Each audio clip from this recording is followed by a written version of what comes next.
Chapter 43. And he did as Joseph had told him, and filled all their sacks for them with food, and put their money in their sacks, and put the cup in Benjamin's sack. And early in the morning they departed. And it came to pass that when they had gone from there, Joseph said to the steward of his house, "Pursue them, run and seize them, saying, For good you have returned me with evil. You have stolen from me the silver cup out of which my lord drinks. And bring back to me their youngest brother, and fetch him quickly before I go forth to my seat of judgment." And he ran after them, and said to them according to these words. And they said to him, God forbid that your servants should do this thing, and steal from the house of your lord any utensil. And the money also which we found in our sacks the first time, we your servants brought back from the land of Canaan. How then should we steal any utensil? Behold, here are we, and our sacks search, and wherever you find the cup in the sack of any man amongst us, let him be killed, and we and our asses will serve your lord.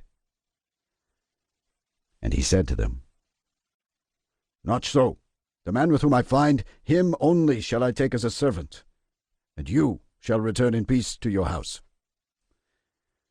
And as he was searching their vessels, and beginning with the eldest and ending with the youngest, it was found in Benjamin's sack. And they tore their garments, and loaded their asses, and returned to the city, and came to the house of Joseph. And they all bowed themselves on their faces to the ground before him. And Joseph said to them, You have done evil. And they said, What shall we say, and how shall we defend ourselves? Our Lord has discovered the transgression of his servants. Behold, we are the servants of our Lord, and our asses also. And Joseph said to them, I too fear the Lord. As for you, go to your homes, and let your brother be my servant, for you have done evil. Do you not know that a man delights in his cup, as I with this cup? And yet you have stolen it from me. And Judah said, O my lord, please let your servant speak a word in my lord's ear. 2 brothers did your servant's mother bear to our father. One went away and was lost, and has not been found, and he alone is left with his mother. And your servant, our father, loves him, and his life also is bound up with the life of this lad. And it will come to pass, when we go to your servant our father, and the lad is not with us, that he will die, and we shall bring down our father with sorrow to death. Now rather let me, your servant, stay instead of the boy as a bondsman to my lord, and let the lad go with his brothers. For I became surety for him at the hand of your servant our father, and if I do not bring him back, your servant will hear the blame to our father forever. And Joseph saw that they were all accordant in goodness one with another, and he could not refrain himself. And he told them that he was Joseph. And he conversed with them in the Hebrew tongue, and fell on their neck, and wept. But they did not know him. And they began to weep.